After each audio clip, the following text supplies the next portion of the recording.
creates questions the human mind cannot answer. Out of reach, past all we can see, hear, and touch, beyond all we understand, lies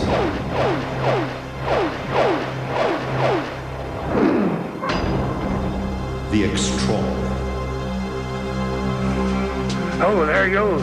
The extraordinary is this never-before-seen footage of the legendary Bigfoot.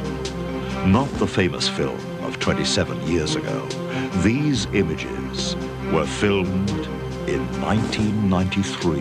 The big one I first filmed was, looked like it was about 7.5 feet tall and weighed 700 pounds. And then I lost it in the bush, and I was looking with my camera, and I seen this little one that's coming right at me. There's two of them, I guess. It is the greatest unsolved mystery of legendary actor Robert Stack's life. I know a man in the CIA who saw some very strange things. He told me a story about being on a sub. He had the sonar out, a swooshing noise. These two objects kept screaming by him, faster than a torpedo, around the submarine, around the bow, came together as a unit and flew off. The UFO encounter he believes absolutely. The extraordinary is the Australian politician who says that during his 20 years in Parliament, he was guided by voices in his head. If you ask me the logical question, why did you go into Parliament? I couldn't tell you. If you asked me, what can you identify that you achieved in Parliament? I couldn't tell you. If you asked me, why did I get out of Parliament? I couldn't tell you. It is the strange tale of one man's love for a beast of the jungle. Most of them love me very much, so hopefully they don't even think about violence. The extraordinary is the deadly mystery of this cruel, wind-blown mountain range that has claimed as many lives as the Bermuda Triangle, a craggy region of electromagnetic fields known as the Devil's Teeth. Just some of the stories that lie beyond our normal understanding. Tonight on The Extraordinary. That remarkable story a little later. Good evening. I'm Warwick Moss. In this age of videotape, when just about everyone seems to have a home video camera, legends like the Loch Ness Monster take a lot more heat. If Nessie exists, we ask, where's the tape? If UFOs are treating us to close encounters, why hasn't someone come up with a clear video? We used to ask the same question about mysterious footage of the monster called Bigfoot in the American Northwest. If it was real, why hadn't someone caught Bigfoot on tape in the 27 years since he was first seen? Well, that old question may have just been answered.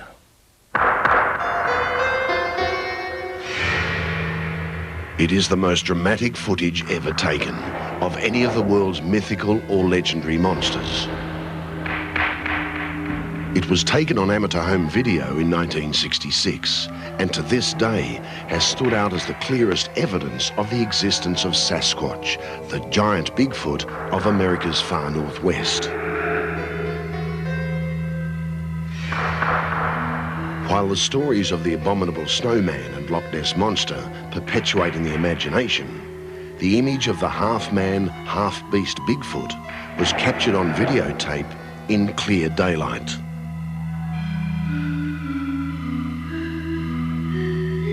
The film has become almost as legendary as the monster itself. Believers and skeptics have argued the film's authenticity for 3 decades. Now, the argument is about to heat up because of this. New amateur video shot in the same wooded region by Paul Freeman. a man who's tracked Bigfoot for 10 years. Probably 2 or 3 days old. They've been rained on. It was taken after a recent spate of reported sightings by the local Nez Perce Indians. The Indians have believed in the creature's existence for centuries. Its legend is kept alive in stories passed down through generations. Freeman says he saw not only one Bigfoot that afternoon, but two, and they scared the daylights out of him. Oh, God. I was like a little 5-year-old. I was crying, and I asked the man upstairs, you know, I said, hey, if you let me get out of here alive, I'll never bother these critters again, and I'm not going to. The creature appeared suddenly as Freeman was walking along a bush track toward a watering hole where he'd spotted footprints. Yeah, it looks like they've been here. I just walked around to where the spring runs into the pond, and there were tracks in the mud, and still muddy. It hadn't even settled yet, so I said, gee, Merry Christmas. You know, one's already been here. It just must have run out of here. Suddenly, there it was. I hear the brush popping and stuff. Oh, there it goes. Well, the big one, I first filmed looked like it was about 7.5, 8 feet tall and weighed 700 pounds. And then I lost it in the bush, and I was looking with my camera, and I seen this little one that's coming right at me. Oh, God. There's 2 of them, I guess. The startling video is being studied by scientists at Oregon and Northern California universities, but to some, it didn't come as a surprise. Indians on the Nez Perce reservation reported an incident a few weeks earlier that left the Northwest region on edge. A boy reported seeing a huge hairy creature take a deer from the reservation's meat rack. 2 days later, tribal women sighted something on the distant horizon. For some reason, I just happened to look up on a hill, and I said, Amo, come here and look at this. Come, what do you think that is? Is that what you saw a week ago, you know? Does that looks like a Bigfoot or something up there? He says, yes, that's what I saw. I had to stand about, 7, 8 feet tall. It was broad. There was no neckline. I was walking on 2 feet. One witness was the curator of the Indian Museum, Susan Bushell. It wasn't a human. It was just too large to be a human. I know it wasn't a bear. I worked at Glacier National Park for 10 years. I've seen enough of grizzly bears and black bears, seen them both, you know, just on all fours and standing erect. I know what they look like, and it was absolutely not a bear. Despite the new video, Freeman has his doubters among forest rangers who discount the film as a hoax. They just don't want people up there, you know. If they tell the truth, they've probably got a building full of plaster casts and twisted off bushes and hair samples and everything else, you know. If it is a hoax, it bears a striking resemblance to one that had to have been pulled in the same area decades earlier.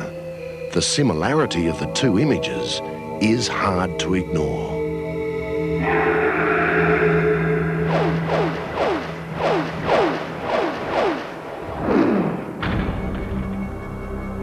America has its eerie, ill-formed valley called the Badlands. Australia has the haunting aura of Ayers Rock. And Bermuda has its triangle of turbulent sea and freak tidal waves. Places where nature has moulded its clay and stirred its water with aberration and dark mystery. There is such a land of horror that has remained a regional secret for the past half-century on the other side of the globe. But the death toll is rising, and the hidden truth of the place they call Devil's Teeth is getting out.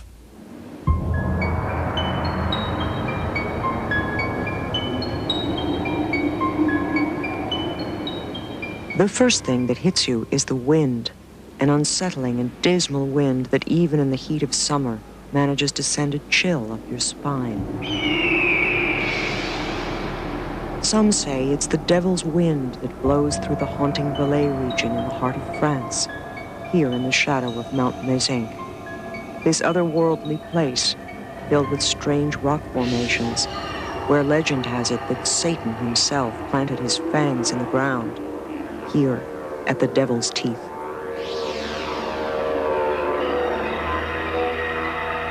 It is a land of unexplained phenomena, balls of fire and bolts of lightning, electrical surges that stand your hair on end, and, most frightening of all, where mighty airplanes are pulled from the sky and hurled to the earth.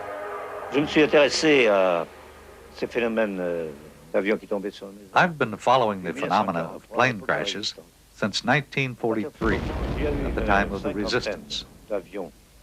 Since then, about 50 planes have crashed in and around Maison. And I think about 40 crashes do not have valid explanations.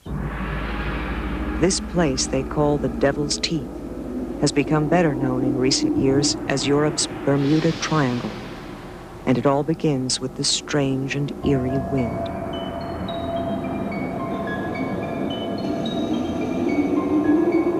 C'est une région dont certains auteurs dans l'Antiquité.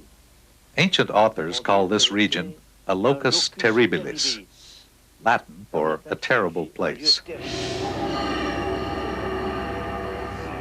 The geography is peculiar enough, but then there is the Burl, that cursed wind that blows there. It almost provides a soundtrack to the monstrous scenery.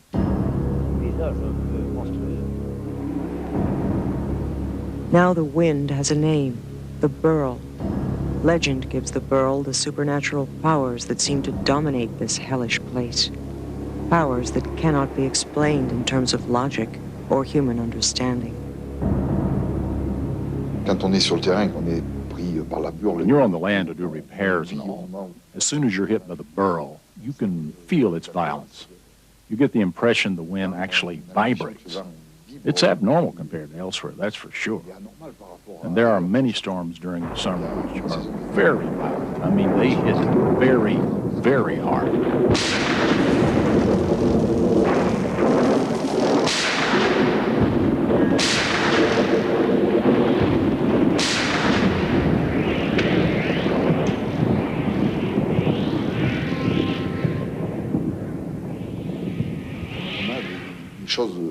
It's true. There are things you don't find anywhere else. Like the electric pole was cut in half completely. The lightning hit it and the pole split open from top to bottom. Specialists came. They studied the force of the wind to see what might have happened. Right now, we're still experimenting. We haven't found why it happened. And the man from the electric company is not the only one looking to explain this energy no one can harness. J'ai aperçu et j'en ai certitude. I saw it. I'm certain. I saw a huge ball of fire. It was big, like a wagon wheel. This fireball, it was on the other side of the bridge coming toward me. I was very afraid. I started to run like hell. Talk to those who live here, like the villagers who will never forget the night in March, 9 years ago, when all rules of science were broken.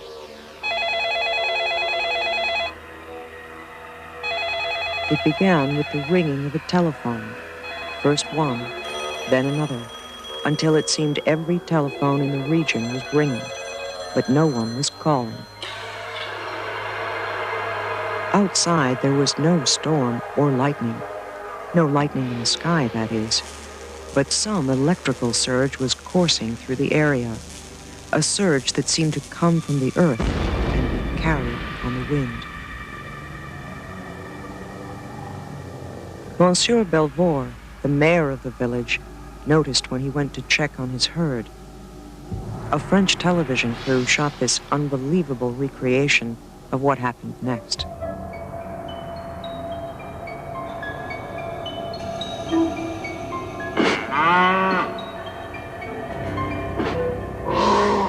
The cow had been electrocuted, but just as the cow in the recreation was not harmed, so that one survived, stunned, but otherwise unscarred.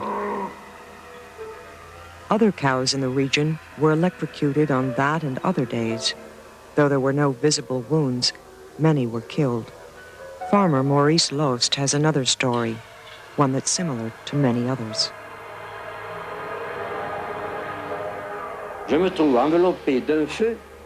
I found myself enveloped in fire, but I didn't feel any heat. And there, about 3 meters in front of me, there was a black wall, like a rock, a wall that seemed impassable. I turned around. I didn't understand what was happening to me. And just then, at that moment, the fire disappeared. I was dizzy. I couldn't see anything. I couldn't find my bicycle. And then it was over. At least he could walk away to tell a story some find impossible to believe. The same cannot be said for those who pass the region from the sky. All pilots have heard how control panel instruments suddenly spin wildly out of control, how the plane can then be sucked down toward the devil's teeth. On dit que les avions qui sont appelés à passer par là seraient soumis parfois. They say airplanes rerouted through there sometimes encounter these peculiar conditions in particular. Radio navigation instruments experience disturbances. There is still no earthly explanation for what happened on May 13, 1991. A tourist plane on a routine flight from Clermont-Ferrand to Marseille.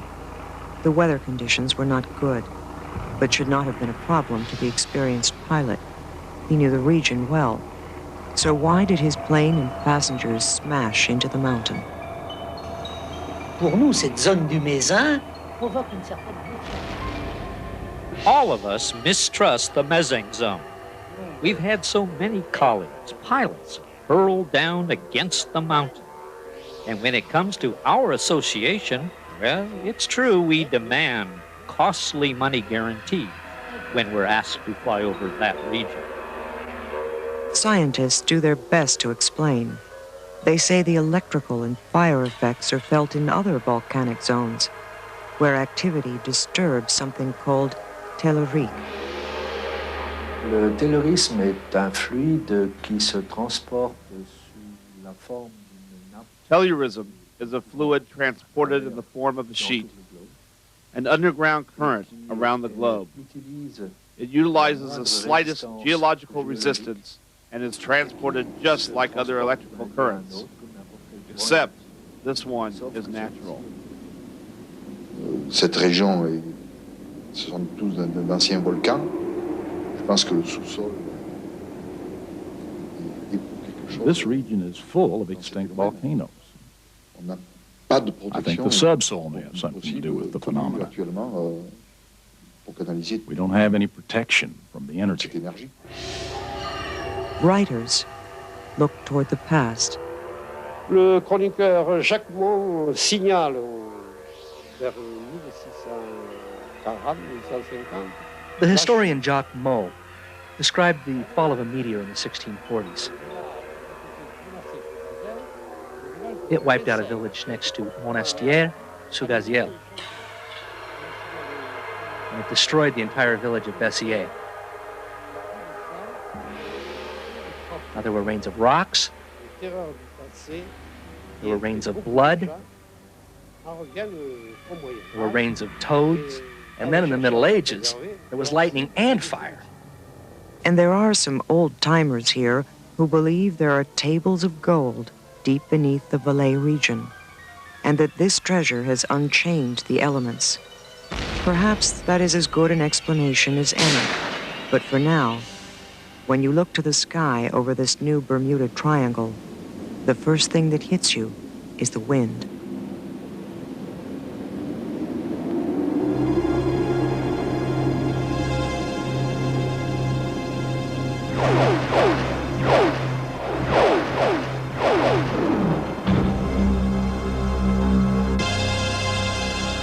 We know his face from that other show about the unexplained. His deep, penetrating eyes seem to hide the secrets of all the world's unsolved mysteries. Yet when we met Robert Stack the other day, he told us about a few that still had him baffled. Like, how did he end up in a show like this?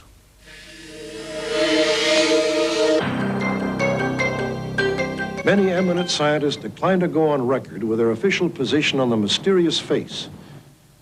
I wasn't going to do this as a series, but it's like Topsy. It just grew. So it's everything that I have planned for myself in life is really, in terms of this weird profession, have never worked. And by some strange osmosis, with a life of its own, these things just take off and go.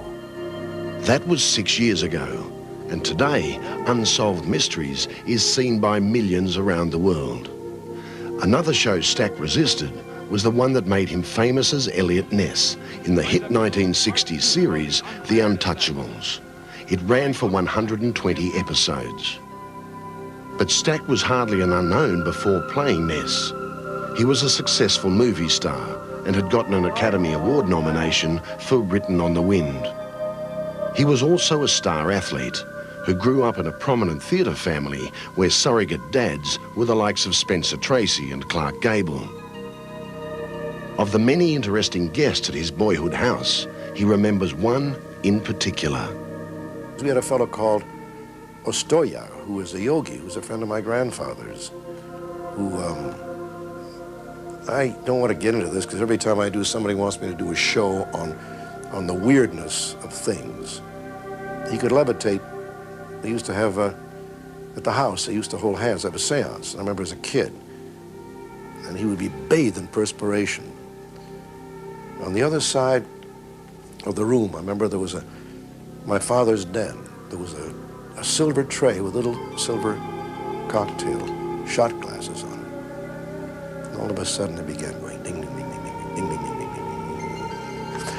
And then the table, if I get into this, I'm going to get in trouble. Everyone's going to write me. I don't do those kind of shows, honest, I don't. But it was strange. He could stick needles through, control the involuntary muscles of the heart, buried alive.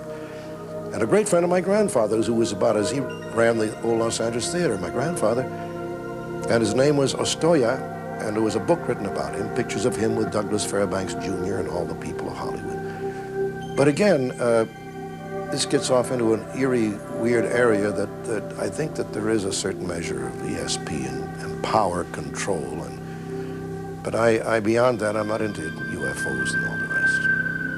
I believe the people who've seen these things. I know a man in the CIA who saw some very strange things, and he's a CEO of a very large corporation. He was executive officer of a nuclear submarine.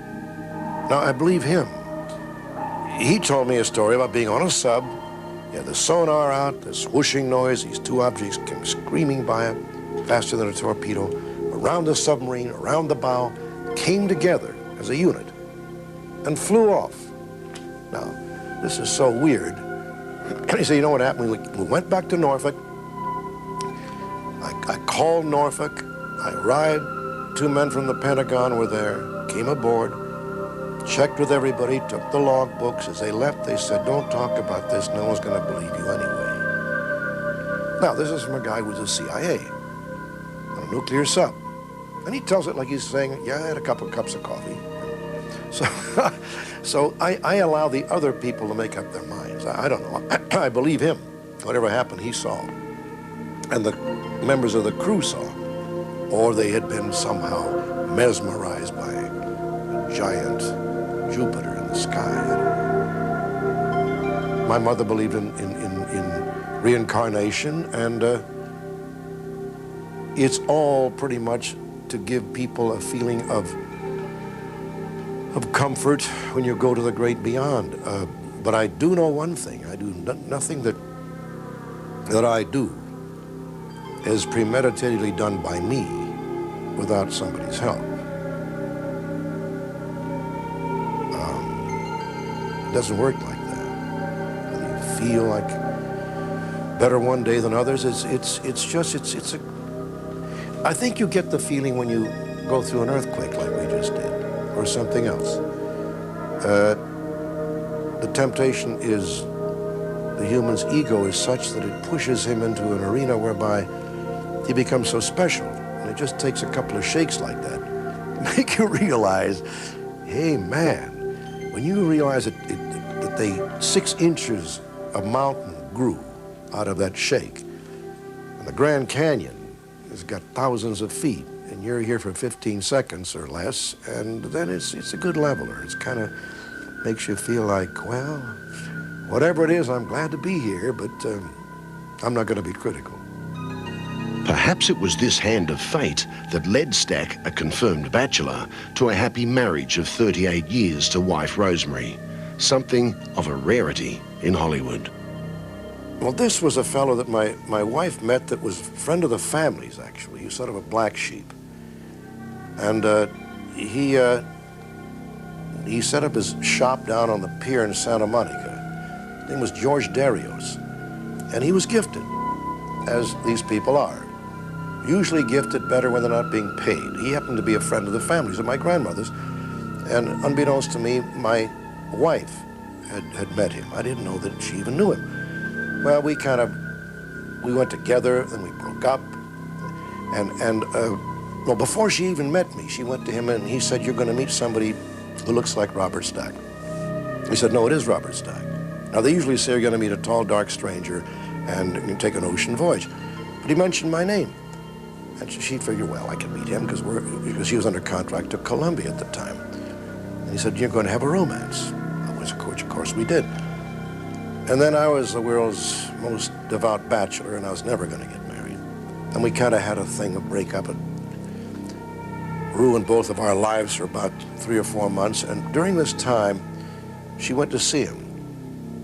And he said, you will marry Robert Stack. And she said, marry Robert Stack without even speaking. Not only marry him, but you will marry him in January. Now that gets weird. And I was never going to get married. Mother and father divorced, my brother divorced. I couldn't think of one person who was happily married that I knew. And sure enough, everybody kept saying, why don't you marry her? You're out of your mind if you lose this girl. You're never going to find she's too good for you. But the bottom line was not that I'm going to get into witchery and all of the rest, but some people I do think have a kind of a prescience, and he's the only one that I know. Because he didn't mention you're going to meet a tall, dark stranger and go on an ocean voyage and you'll have good things happen to you like a fortune cookie, but he did mention at that time we were broken up, we were going to marry, mention the month, by George. And I didn't know anything about it until about 6 months afterwards when she told me about it. She said, you know, George told me we were going to be married. I said, really? Strange.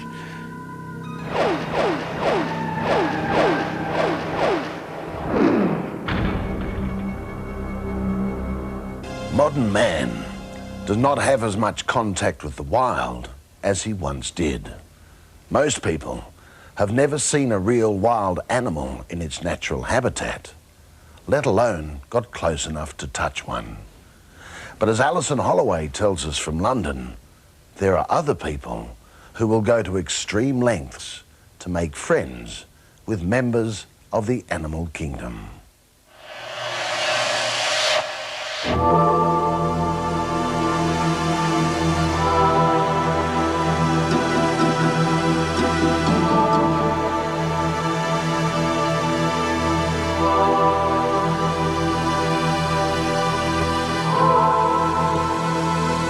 The most feared of the big cats, more powerful than even the alleged king of the jungle, the lion, the tiger is a killing machine, a ruthless manhunter.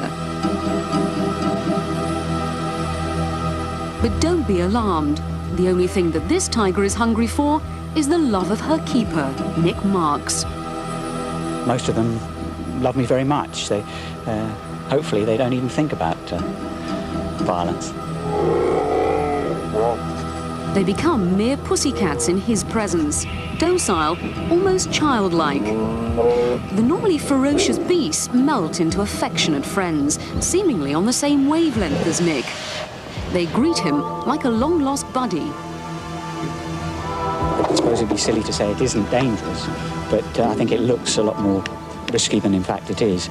Obviously, I know the animals very well, and hopefully knowing my job, one tends to sort of narrow the angles a bit. The bond between Nick and his dangerous charges is beyond explanation. there's certainly no training involved. I know the animals better by having contact with them. They get a lot out of it, I get an enormous amount out of it. And if I couldn't go in, build relationships with them, the job would be no fun. I wouldn't, I'd go and do something else. The way Nick looks after his animals is unique. At other zoos, keepers aren't allowed to go in with the tigers. I'm allowed to look after them in the way I see fit. I wouldn't probably be allowed to do that anywhere else. And I think that the way the tigers behave proves that it's the best way to look after them. Given a bit of common sense and maybe a nice large cage and happy tigers, it's not really a problem. Everywhere Nick goes, the tigers follow. They're inquisitive creatures and like to watch what he does. They also like to play. Tigers are very special, much maligned in a lot of ways. They're lovely, loyal animals. They jump on the top of the shed. That's to get, closer to have a nice head rub sort of thing. They like, have a nice rub and just show their affection. There can't be many people who can say they've rubbed noses with a tiger and survived. But Nick knows the dangers. In 1980, 2 keepers here were killed by tigers. It's a risk he's prepared to take. Some of them I can handle, some I can't. Some have been hand-raised, some haven't. Obviously the ones that I've had most contact with are the ones that are more handleable. It's a mutual love affair.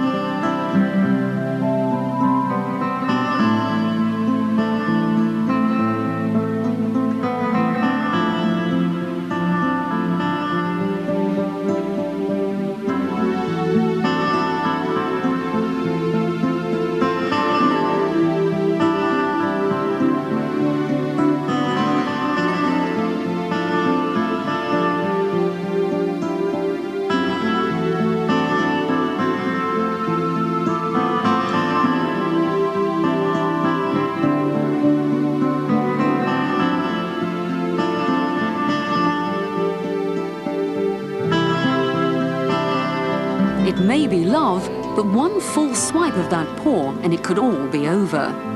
I got a claw in my hand when I fed last Thursday.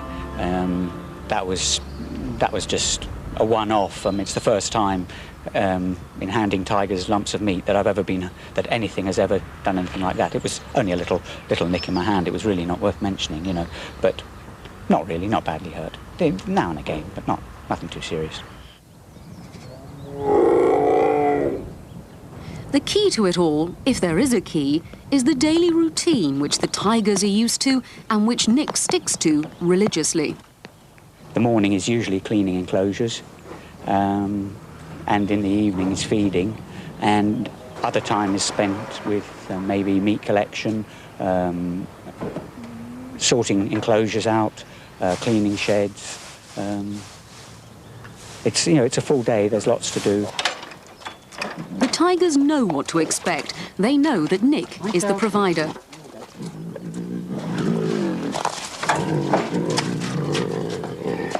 We feed a fairly large amount twice a week, so they eat, and probably what I fed tonight will be gone by tomorrow morning. Most of it will be gone, and then I'll feed them again in 3 or 4 days' time. At any moment, these tigers could end Nick's life, but because they love him, he lives. The reward is the animals, what I get out, and maybe 9 days out of 10, nothing special happens, and you just do your job, and then one day something might happen, and it makes it special. Everything else has to take second place. You don't do the things that you possibly would do with more free time, but it's no problem. Tigers are very special.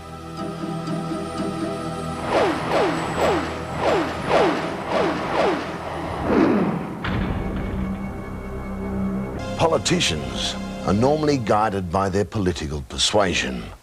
They follow party policy, philosophy, and public opinion. But the man we're about to meet says he was guided by something else during his 20 years in Australian federal politics.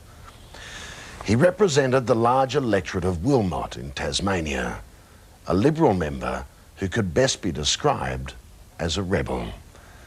But what Max Burr was not known as was a man who listened to outside influences. He did, however, listen to things he called urges. Max Burr heard voices in his head. Perhaps you could say Max Burr is unpredictable, but the former MP says he's always had a guide, a force he's never quite been able to fathom. It is an irresistible urge that comes into my mind. It's not, I wouldn't describe it as voices in the background or in the distance. It's just an irresistible urge that I must do something. And that something is then made clear. The something in the first instance was study for it to be an accountant. It was to resign from your job, to resign from another job, to stand for Parliament. And these irresistible urges keep on coming through that that is what I must do. And I guess, and I keep on getting the urge, this is what you've got to do, this is what you've got to do, and it keeps coming back again and again and again until finally I make the decision to do it.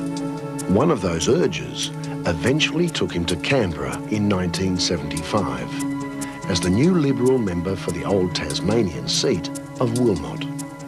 But it was an agonising decision made after a sleepless night more than a year before. It was like a buzzing. This particular night was like a buzzing in my ears, with a dimension, oh dear, almost like being in a vortex, you know, where the whole, my whole head, and it seemed my whole body was just in a constant spin, and I was actually being manipulated within that vortex, and all the time going through my brain was, you must stand for the nominate for the Liberal Party for the next election. And this was just constantly surging through all of my thought patterns while my body seemed to be in this spinning vortex. And that went on for something like 5 hours. I simply didn't want to, because it meant giving up any security, all the security that I had, because to nominate for any political party meant that I had to resign my job, and I had no other form of income of any sort. I had no savings of any sort, and I had 2 kids and a mortgage and all the rest of those things. So, but whatever these urges were, just wouldn't let me sleep until I did, and I had one hell of a night. And eventually I made the decision about 6:30 that morning that, okay, I would nominate. And then I finally got to sleep. The Maverick MP went on to represent Tasmanians for the next 18 years. But in 1990, there was another urge, another decision. He would not be contesting the next election. This was how he explained it back then. The main reason, I guess, is a personal reason, in that I'm just tired. I'm worn out. But when we spoke to him, his reason was much more remarkable. I didn't have another urge like that until 1988. And the urge then was get out of Parliament. Get out of Parliament. Now, to be frank with you, if you ask me the logical question, why did you go into Parliament, I couldn't tell you. If you asked me, what can you identify that you achieved in Parliament, I couldn't tell you. If you asked me, why did I get out of Parliament, I couldn't tell you. Because I don't know. All I know is that these inner urges come within me, that is what I've got to do, and I don't know why. And those urges didn't just guide him professionally. It seems they controlled his private life too. One of those urges was to divorce that first wife, my first wife, who'd been so understanding. We were married for 16 years, and in that time never had an argument, not one argument. And yet the urge came to me that I had to divorce her. And we did, and we divorced and still didn't have an argument, and she's still one of my best friends. And I had the urge then to marry another woman. That other woman, my present wife Rosalind, had the same urges to marry me. And she has been subsequently instrumental in, if you like, introducing me in various ways to books that I have to read, to the present program that I'm undertaking, which is a volunteer overseas aid project. And Rosalind has been instrumental in opening up a whole new spectrum of things that are becoming known to me, so that these urges now are not only coming through my inner motivation, if you like, but also through Rosalind, and I'm responding as much to my urges as what I am to hers. I guess I have always accepted that these motivations, these urges, as I term them, are spiritually, or have a spiritual origin to them. I've never doubted that, and I've never disputed it. I've simply gone along with it, because I have the view that whatever form of intelligence it is that is designing all of these moves knows an awful lot more than I do. So I'm not going to buck against the system, if you like. I'm just simply going to go along with it. I don't know what's at the other end. I guess the bottom line is that it just boils down to faith.